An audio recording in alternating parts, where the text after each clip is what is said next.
శ్రీరాముడు పుట్టకముందే అయోధ్యలో భయంకర సూచనలు కనిపించాయంటే నమ్ముతారా? అయోధ్య రాజు దశరథుడు అన్నీ ఉన్న రాజు. కానీ ఒక పెద్ద బాధ ఆయనను రాత్రింబవళ్లు వెంటాడేది.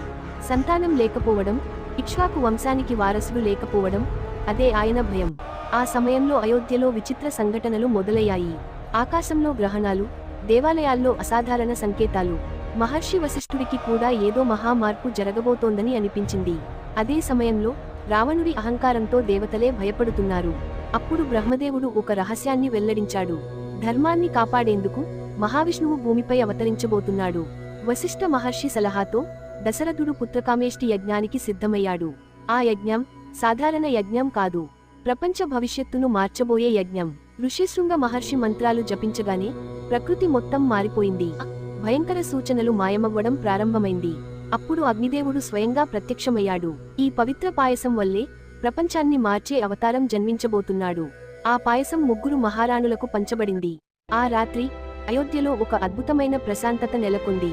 అలా ధర్మాన్ని స్థాపించడానికి శ్రీరాముడు భూమిపై జన్మించబోతున్నాడు.